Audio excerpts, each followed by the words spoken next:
was a little bit of a goalkeeping error, but we won't say that too loud because there was a melee of legs and he didn't really see it until the last second. However, the key thing is Coventry City are 2-0 up against Preston North End. Thoroughly deserved it. Over the last 5-10 minutes, they've really started to come alive. It is 2-0 at the CBS Arena. Parma, fourth from bottom in Serie A, 2-0 up against Bologna. Goal at Craven Cottage, Chris Atcham. And it's gone to the away side on this amazing run of away form. And it's been given, I think, as a goal for Maxence Lacroix. But on second look, that ball has gone in off the former Palace defender Joachim Andersen. It's from a corner from Will Hughes. It comes in, Lacroix is up with it. It's grazed the head of Andersen and maybe goes in off the back of Lacroix. Doesn't really matter. Fulham fans furious because before that corner was given, they felt there was a foul on Calvin Bassey that the referee didn't give. Either way, they trail Palace 1-0. So, Brighton winning and also Palace winning. Good afternoon for you. So far, Jason, the best news is Plymouth getting a draw, actually, but yeah. Who do you want to win more? Who do you want? So childish. I like all my former sides winning, Chris. You know, Carlisle United, your team, don't it? Carlisle United, who struggle at the minute, but we could do with the victory today against Gillingham. Come on, Carlisle. Jason, this, you couldn't write it, could you? No, Anderson leads in the summer. Bullet header into his own net to put Crystal Palace 1-0 up at Craven Cottage. Lacroix does get up and he's trying to head it. It just comes off the back of Anderson's head and it just directs into his own net. Very unfortunate for him. Thank you. Swansea City 1-0 up against Blackburn Rovers. Zan Vipotnik with the goal on 39 minutes. Let's hand you back to Aaron Paul. Let's head into League One. Blackpool 2, Crawley 1 is the last score that we brought you guys. But Charlton 1, Exeter 0 is a really, really interesting one. Charlton just a point behind Leyton Orient. As things stand, Nathan Jones, my word, what a job he's doing down at the Valley. 5 wins in their last 7 for the Addicts. Into League 2, Bradford 1 up on MK Dons. Colchester 0, Wimbledon 1. Marcus Brown with his first goal for Johnny Jackson's Wombles. They are now back up to second. Doncaster bumped back down to third. That's because Walsall, of course, won again at lunchtime. They're 10 points clear at the summit. Newport near Cheltenham Town. 1 is the latest score. Cheltenham into 10th in League 2, but I've got to talk about Bromley and Michael Cheek. 16 for the season now for Michael Cheek, and all people talk about is why did he take so long to get himself up into the EFL. Let's head though back into League One. Bolton Wanderers taking on Leyton Orient. Goal for Owen Gwyneth. Yeah, Bolton have been in control of this one, but against the run of the play, Leyton Orient are ahead. Bolton 0, Leyton Orient 1. Bolton giving the ball away at the edge of their own box, floated in by Abdullahi on the right-hand side, and on the end of it, scrambling it in, Edmonds Green putting the visitors ahead. Bolton 0, Leyton Orient 1. What a big goal for Leyton Orient. The last time they won at Bolton, 1970, a long time ago indeed, but that's the lay of the land in League One. And I know last week, Jason, it was half term and you know, kids going out and about and doing their thing. One particular club in South Wales was inviting young kids down to have a picture with the first team squad. Yeah, let's quite take right. a look. Influential members. Influential members? Influential members the with mascots media. day out? Yeah, look at that. Look at that. Outstanding photo. Look at that. What a coaching team that is. My team talk didn't work though, did it? Clearly. For today. No, it didn't. It's a nice picture though. Thank you very much. Framed. Thank you. Let's move on swiftly, shall we, to Sarah Mulkerrin at the Emirates.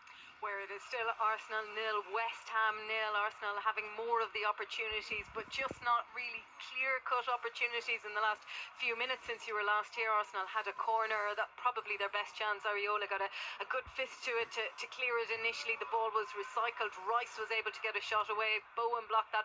Odegaard then had an opportunity. That was blocked, and then just moments ago, Marino was able to play a cute ball through to Declan Rice. His shot, though, was dealt with. West Ham's defence, they are holding firm in this first half. It's Arsenal 0, West Ham 0. Leyton Orient 1-0 up Bolton, as we heard earlier. Just a recap, and Aberdeen 1-0 up against Kilmarnock in the Scottish Premiership. To the Vitality, John Akins. Bournemouth 0, Wolves 1, that Cunha goal. Bournemouth down to 10 men. The home fans don't feel like they're getting anything in terms of decisions from Mike Salisbury after that controversial VAR red card. Wolves, though, are on the back foot here. Bournemouth with 10 are moving forward. Ouattara's had a left foot shot saved by Sarr, and then a header over the bar. Wolves 1-0 up here. That goal for Aberdeen has been disallowed. To Sam Asher at Portman Road. Spurs still leading 2-1. I've got no idea which way this game will go, Jason. It's been a brilliant, breathless first half. Ipswich look like they can score goals from all angles, but they're getting caught on the counter far too often. I think it was Chris that summed it up perfectly before. Spurs have got so much space on the left-hand side, so if they both come out like this in the second half, it'll be 5-4. Brilliant first half.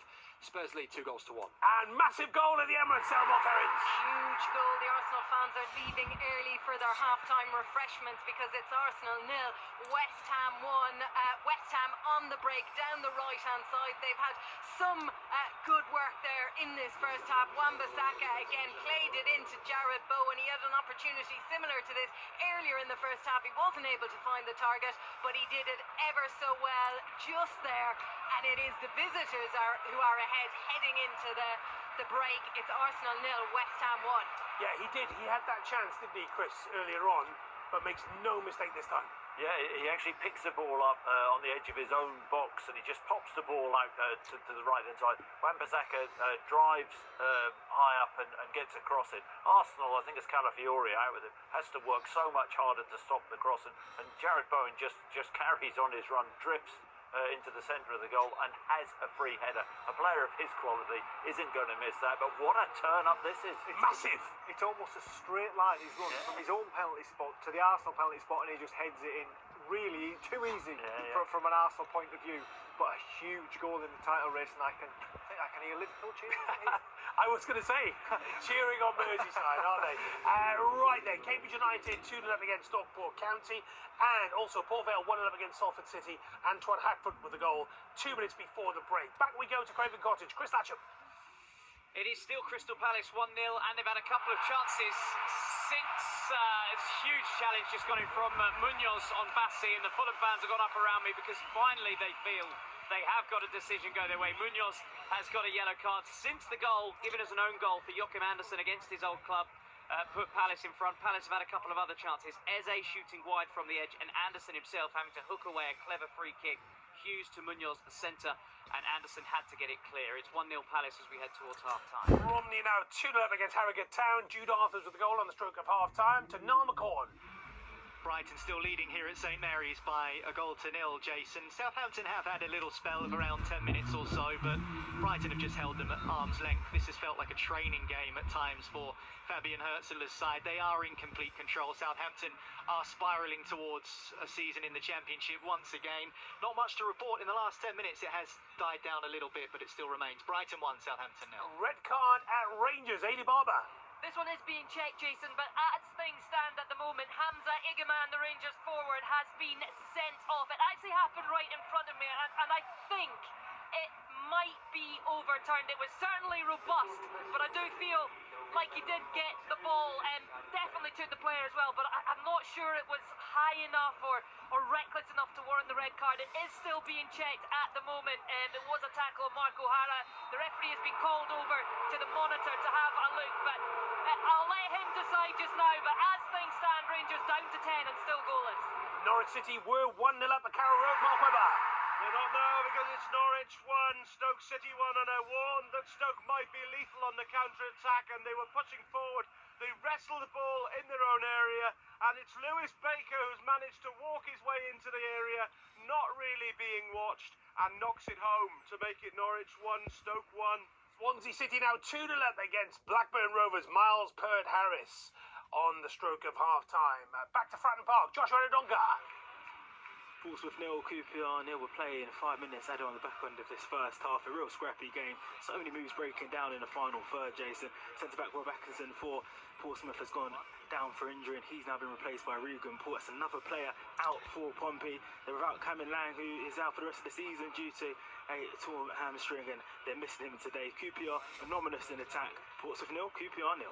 Is it a red card, Ailey Barber? It is not. The referee, Kevin Clancy, had a look at the monitor. He has rescinded the red card, a yellow card instead for Hamza Igaman. So Rangers still with 11 on the pitch, but it is still goalless. It had lifted, and certainly the noise inside Ibrox, as you might be able to hear, it got a little bit flat, but that's lifted this home support. It is still Rangers looking for the opening. It is Rangers 0, St Mirren 0, but 11 on the pitch still. Thank you, Ailey. Let's take you straight to the Emirates.